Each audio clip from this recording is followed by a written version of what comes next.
Bien, hoy revisaremos la introducción a las finanzas y a aprender a manejar nuestro dinero. Para empezar, vamos a ver brevemente todas las lecciones que hablaremos en este capítulo. Primero vamos a ver una definición de las finanzas, conceptos básicos, el dinero, su manejo, su valor e importancia, sistemas de pago y mercancía, también el Bitcoin, rol de las finanzas personales, rol de las finanzas en la empresa. Bien, como primer punto tenemos definición de las finanzas. ¿Cómo podemos definir las finanzas? Las finanzas están dirigidas hacia la administración de recursos personales. Y decimos que la palabra finanzas pertenece a la área de la economía netamente, la cual estudia la inversión y obtención de dinero, es decir, estudia desde la obtención de recursos, inversión hasta el ahorro de los mismos. Bien, ahora revisaremos la importancia de las finanzas. Las finanzas, como ya lo había dicho anteriormente, están dirigidas hacia la administración de recursos personales. Su intervención en el mundo de los negocios, obtención de oportunidades de trabajo, toma de decisiones fundamentadas y además del enriquecimiento intelectual. Esto es sumamente importante. Bien, sigamos. Nuestra segunda lección sería conceptos básicos. Bien, vamos a revisar algunos conceptos que tenemos que analizar para empezar con las finanzas, ya sean personales como para la empresa. Primero tenemos el capital financiero. ¿Qué quiere decir con capital financiero? Se lo puede definir como un número de unidades monetarias referidas a un monto de disponibilidad o vencimiento, es decir, es una magnitud bidimensional y se lo representa con C.T, ese es el capital financiero. Ahora vamos a ver la inversión. Una inversión es una cantidad limitada de dinero que se pone a disposición de terceros, de una empresa o de un conjunto de acciones, con la finalidad de que incremente con las ganancias que genere ese proyecto en la empresa.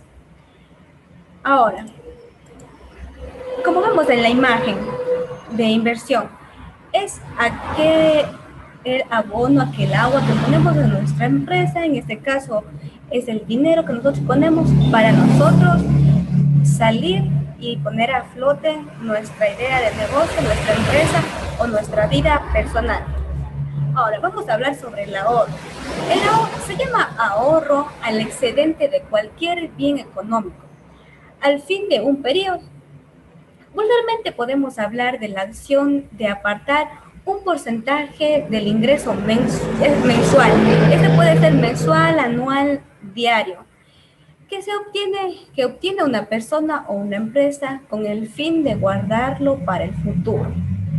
Ahora veremos qué es un poder adquisitivo. El poder adquisitivo, como vemos en la imagen, no es nada más que la cantidad de bienes o servicios que podemos adquirir con un monto determinado de dinero. Bien, ahora vamos a ver lo que es la inflación. La inflación es una medida económica que indica el crecimiento generalizado de los precios de bienes, servicios y factores productivos dentro de una economía en un periodo determinado. Para cuantificación se usa el índice de precios al consumo. Bien, ahora veremos el presupuesto. ¿Qué es el presupuesto? Un presupuesto es un plan de operaciones y recursos de una empresa que se formula para lograr en un cierto periodo los objetivos propuestos y se expresa en términos monetarios. En otras palabras, hacer un presupuesto es simplemente sentarse a planear lo que quiere hacer en el futuro y expresarlo en dinero, nada más. Ahora vamos a ver lo que es el punto de equilibrio.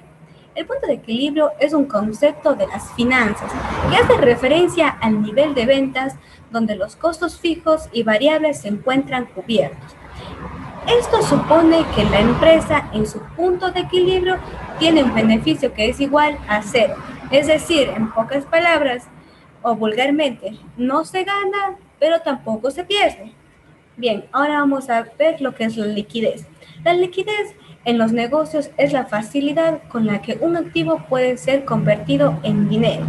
En otras palabras, es la capacidad que tiene tu negocio de obtener dinero en efectivo. Bien, vamos a ver ahora qué es la solvencia.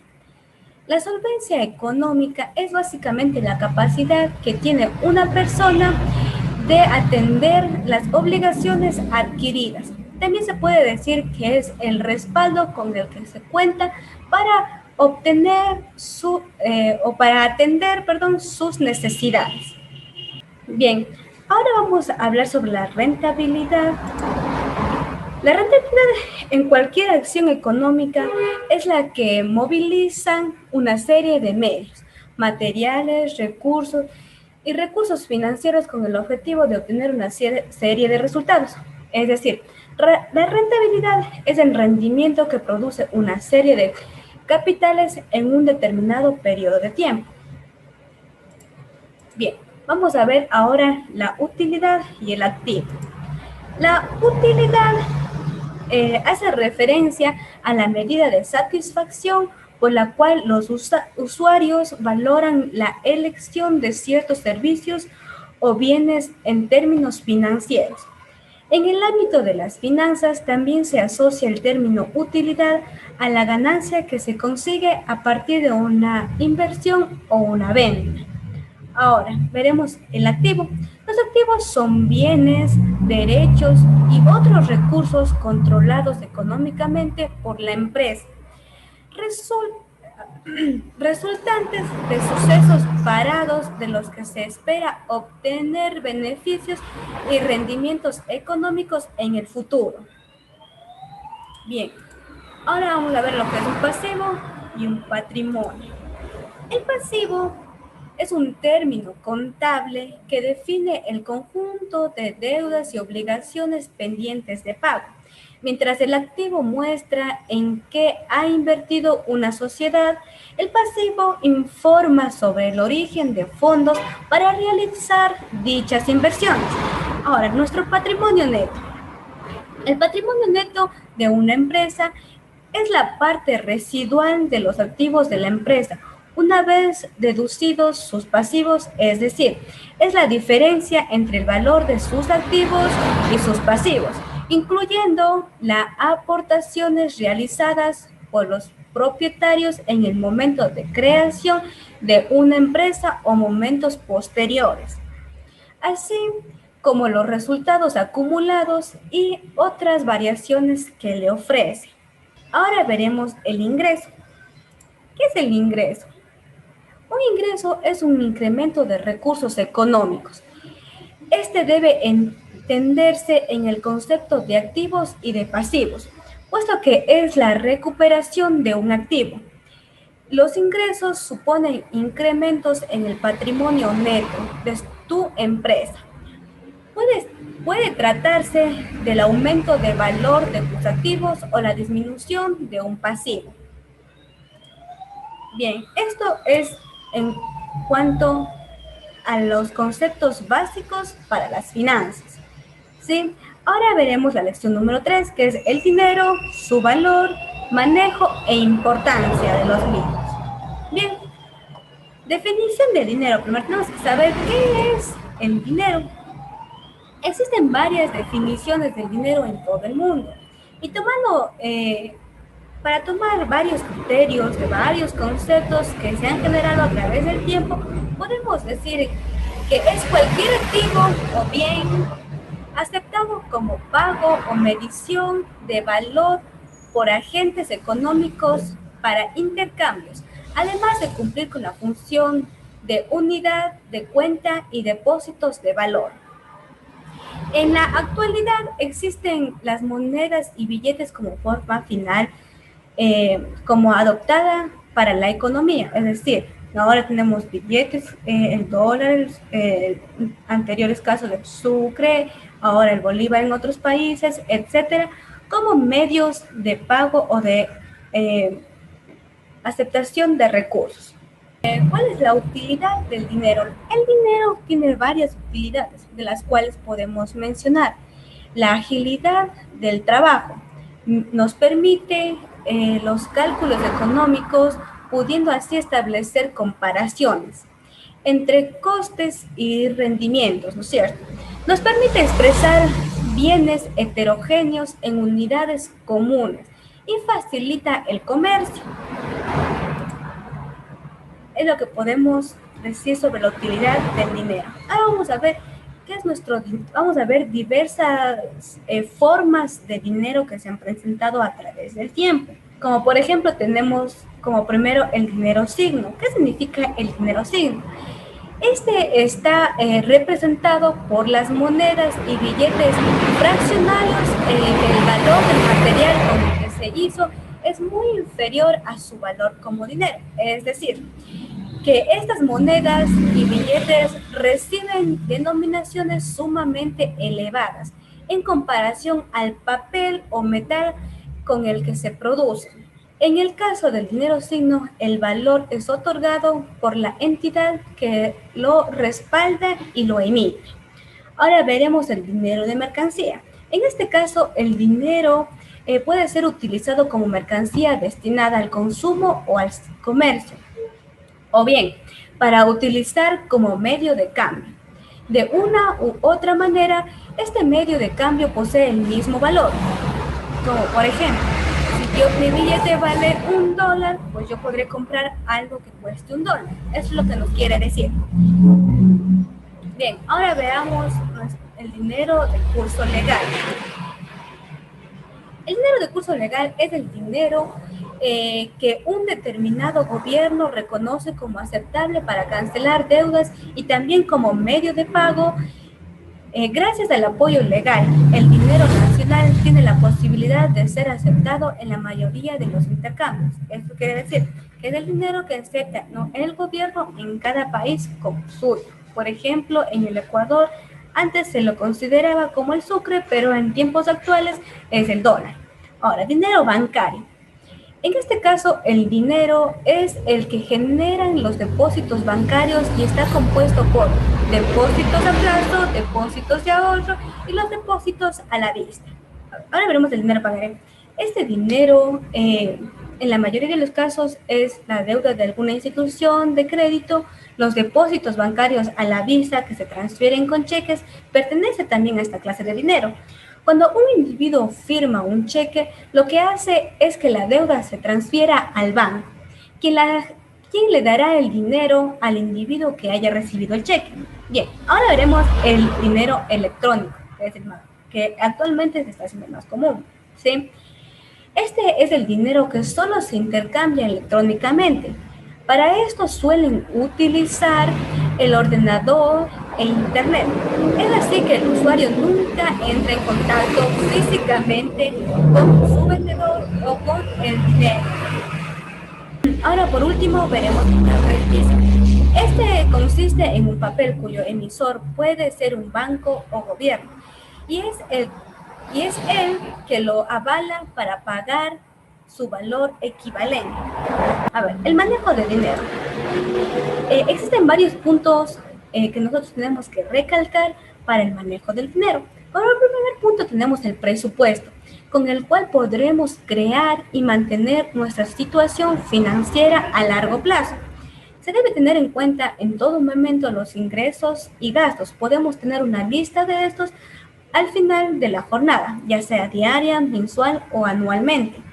Restar los gastos totales de nuestros ingresos generados para posteriormente evaluar si hemos gastado más de lo que hemos adquirido o si tenemos un saldo del cual podemos disponer. En caso de tener deudas, se debe manejar de manera inteligente, es decir, que ésta nos sume ingresos y no los reste. Como otro punto podemos mencionar la creación de fondos de emergencia. Esto es de vital importancia en momentos, como su nombre lo indica, de emergencia. Se puede comenzar a ahorrar el 10% de nuestros ingresos Pero esto dependerá de la situación en la que cada persona se encuentre. Puede ser, como les había mencionado, el 10%, puede ser el 1%, el 5%, dependiendo de la situación económica de cada persona o de cada empresa. Bien, ahora hablaremos sobre la lección número 4, sistema de pago y mercancía, el Bitcoin también. Sistemas de pago, existen varios sistemas de pago a mencionar. Por ejemplo, el efectivo, el cheque, las formas electrónicas, las tarjetas. Como ya lo habíamos mencionado, el efectivo es la más conocida. Se realiza por medio de monedas o billetes. El cheque es la forma de pago que se realiza cuando el comprador extiende un documento certificado con la cantidad necesaria a pagar. Las formas electrónicas, como ya lo habíamos mencionado, son aquellas que el comprador realiza el pago por medio de dinero electrónico, es decir, a través de una computadora, de internet, etc. Tarjetas de crédito y de débito son los pagos más comunes en modalidad electrónica. Dependiendo si es de crédito o de débito, quiere decir que la una se usa la cantidad de efectivo que tiene en el banco y el otro caso se refiere al crédito donde el comprador paga en el futuro. Bien, ahora hablaremos sobre el Bitcoin. Primero vamos a hacer una definición básica del Bitcoin. El Bitcoin, como todos sabemos, es una moneda virtual, independiente y descentralizada, puesto a que no está controlada por ningún estado, institución financiera, banco o alguna empresa. Se trata de una moneda intangible, aunque puede ser utilizada como medio de pago igual que el dinero físico. Bien, ahora hablaremos sobre el rol de las finanzas personales. Finanzas personales. Y primero tenemos que saber qué son estas finanzas personales. Las finanzas personales son la aplicación de los principios de las finanzas en la gestión de los recursos de un individuo o de una familia. El objetivo principal de las finanzas personales es ayudar a las personas y familias a que tomen decisiones informadas que permitan optimizar el manejo de sus recursos. Lo que ya habíamos mencionado complementa una serie de subobjetivos entre los que nosotros podemos mencionar la protección, contar con una protección adecuada ante los riesgos o imprevistos. O sea, si nosotros ahorramos o tenemos un buen manejo de nuestro dinero, cualquier imprevisto que tengamos lo podríamos solucionar. Ahora, tenemos también la inversión. Esto nos ayuda a lograr o acumular o conseguir suficientes recursos para poder invertir en activos que afectan positivamente la calidad de vida, pero que son costosos, ¿no es cierto? Así, por ejemplo, nos referimos a estudiar una carrera universitaria, adquirir una casa, un coche, iniciar un negocio propio, entre otros. Ahora, tenemos otro punto que es el cumplimiento de impuestos.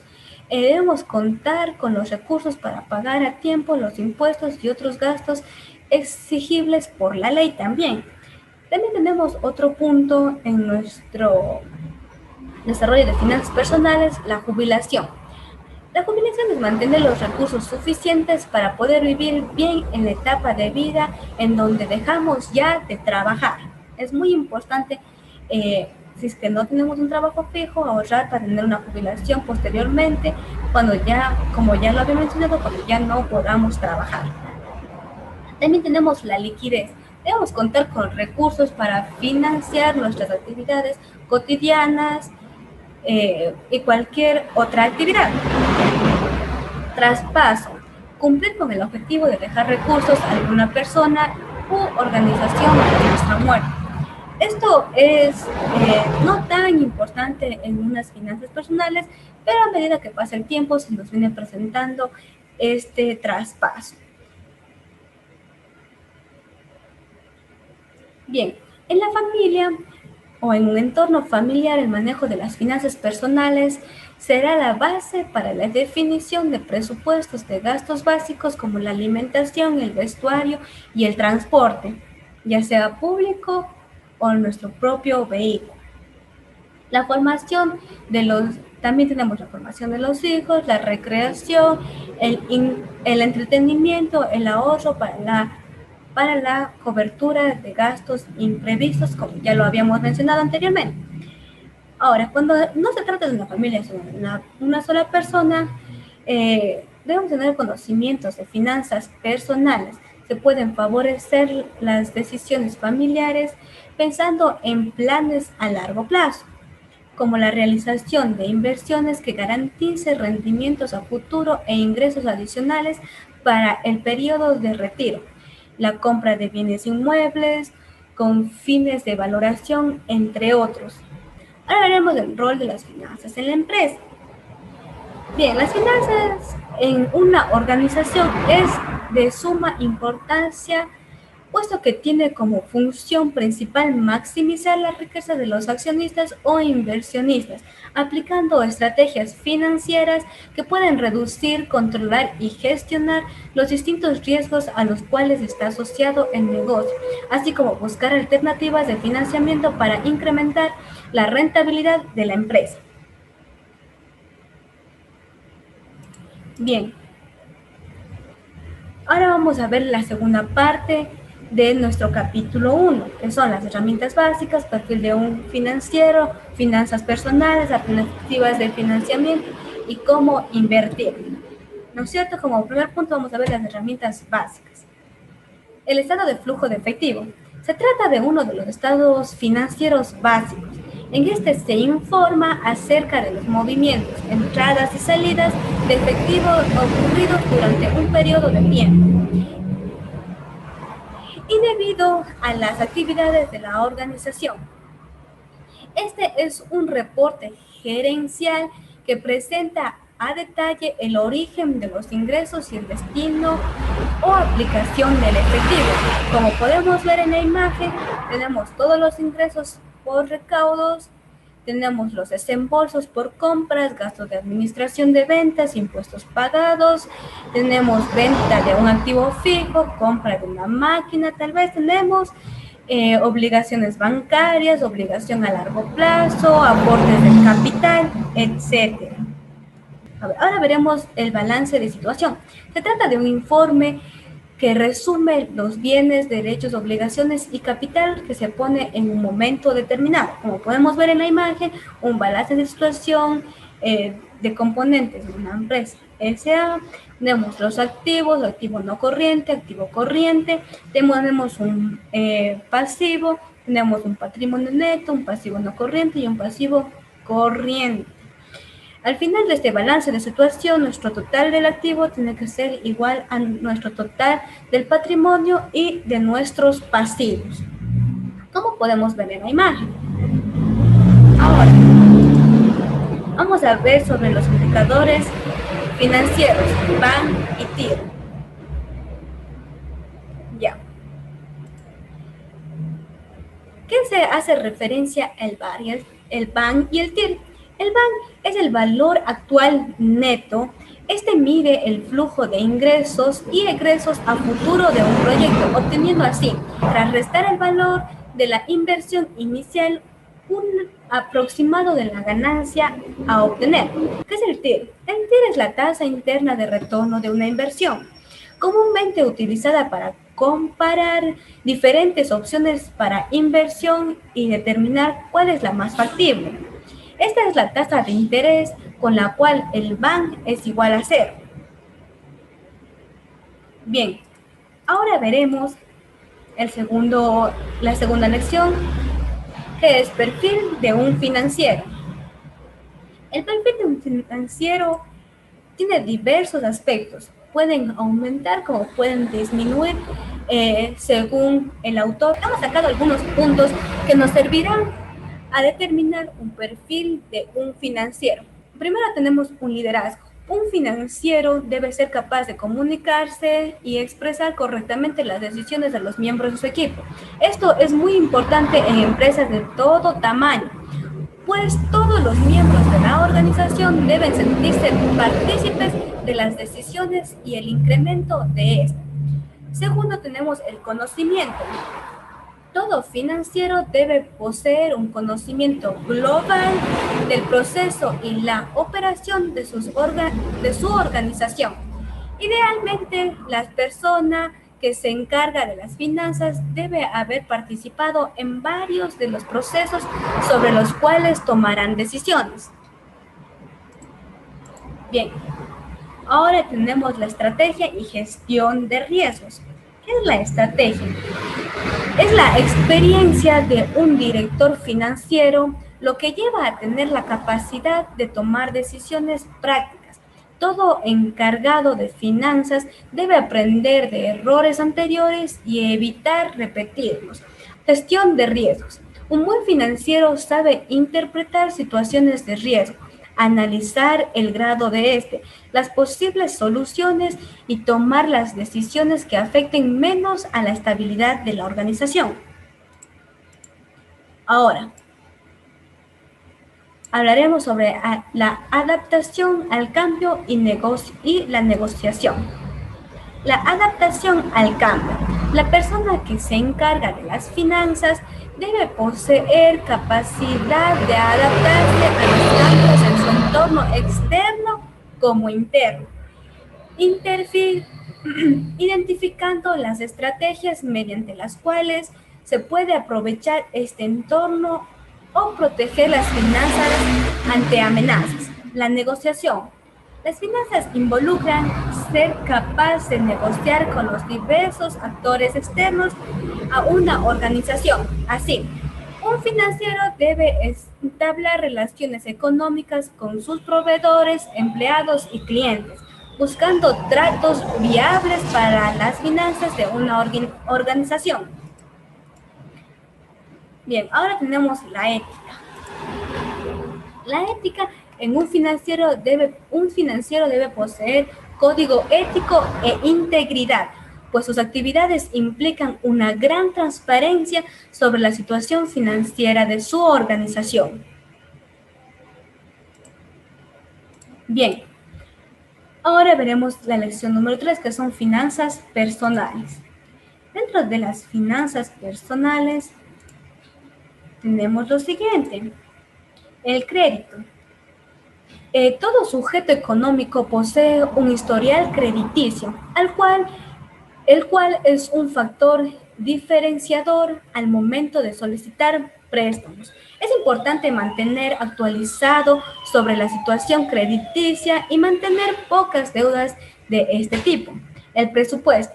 La parte más importante de las finanzas personales es mantener un sistema de presupuesto. Toda persona que desee invertir debe ser capaz de no afectar otros ámbitos de su vida. Así, un presupuesto es vital para conocer cuánto capital puede destinarse a cada gasto.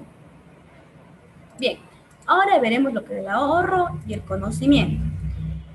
El ahorro como complemento es un complemento a un presupuesto. Es recomendable mantener un porcentaje de capital que no se gaste, pudiendo así tener un comodín, en pocas palabras, para cuando se necesite emergencias o situaciones que requieran un gasto repentino, además de gastos que se planteen hacer en el futuro. Ahora el conocimiento. Es importantísimo mantenerse actualizado sobre la situación económica del país, así como de las posibles inversiones viables. El presupuesto personal debe adaptarse a la situación financiera que se vayan presentando a través del tiempo.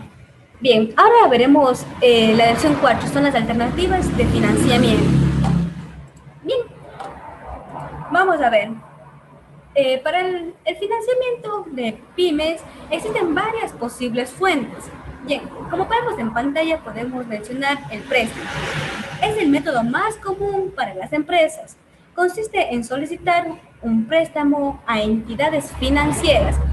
Se especifica la cantidad necesaria y se estipula un método de pago, el cual consiste de cuotas mensuales con un extra por interés previamente acordado con la entidad. Se suele utilizar cuando se requieren grandes cantidades de capital. Ahora veremos la póliza de crédito. En este método, la entidad financiera pone una cantidad establecida a disposición de la empresa. Sin embargo, no se utiliza el 100% de esto necesariamente. Así, la empresa puede cancelar solamente los montos que vaya utilizando con un interés. Se suele utilizar por empresas que no requieren de grandes inversiones de capital. Bien, ahora tenemos también los microcréditos. Los microcréditos consisten en un préstamo personal de monto relativamente bajo. Suelen ser utilizados por emprendedores individuales. También tenemos los créditos comerciales. Este método es un método que consiste en aplazar el pago por transacciones a empresas así. Por ejemplo, un producto aplaza el pago de su materia prima a un comercial, aplaza el pago por los bienes de su proveedor. Ahora tenemos también inversionistas ángeles. Son personas que poseen un gran capital y que están dispuestos a invertir en empresas que apenas inician, a cambio de un porcentaje de las acciones y de participar en las decisiones de esta. También tenemos el crowdfunding. Es una fuente novedosa, la cual consiste en reducir financiamiento en la línea a través de varias personas. Esta donación puede realizarse a cambio de recibir un producto o servicio o a cambio de nada. También tenemos a familias y amigos. Suele verse como el primer recurso al cual se puede acceder, pues consiste en buscar financiamiento a través de conocidos. Sin embargo, una empresa con otras fuentes de financiamiento debe evitar acudir a este. Ahora veremos nuestra última lección, que sería cómo invertir. Primero tenemos que saber que un financiamiento con finanzas personales estables puede comenzar a invertir y existen algunos principios para esto. Como por ejemplo, evaluar acciones. Existen varias posibilidades de inversión, así que se debe analizar a fondo cada opción. Se debe tener en cuenta variables como el capital disponible y el necesario para invertir, así como las tasas de retorno, el riesgo y el tiempo requerido para que se produzcan ganancias. Un buen inversor sabe diversificar su capital y no concentrarse en un solo tipo de inversión. Establecer un objetivo. Antes de invertir, se debe determinar para qué se necesita obtener ganancias. Así, si la estabilidad del negocio propio se ve comprometida, lo mejor es seleccionar inversiones seguras, aunque estas no generen ganancias muy altas. También tenemos que consultar especialistas. Un financiero no puede poseer todo el conocimiento necesario para seleccionar su inversión, por lo que también es viable obtener ayuda profesional, la cual determina los porcentajes ideales de inversión y analice los riesgos de forma más amplia. ¿Eso qué quiere decir? Que a veces nosotros estamos centrados en algo, pero si buscamos ayuda, esta persona verá un poquito más allá que nuestros ojos. También tenemos otro punto, que es dejar que el dinero trabaje. Muchas de las veces los inversores pueden verse inclinados a retirar su inversión de forma temprana. Se debe tener en cuenta que a veces la inversión requiere de plazos más largos para florecer. También tenemos finanzas personal y de negocio. No se debe juntar las cuentas finanzas personales y de negocio. No se puede juntar las cuentas personales y las cuentas del negocio. Así se tiene un panorama más claro para poder evaluar la situación y las necesidades que requieren gastos, ya sea personales o en nuestro negocio. Además, se dividen equitativamente las inversiones. Bien, eso es todo en cuanto al capítulo número 1, Introducción a las finanzas, aprender a manejar tu dinero. Te recomiendo revisar los demás videos o los demás capítulos para un mejor aprendizaje.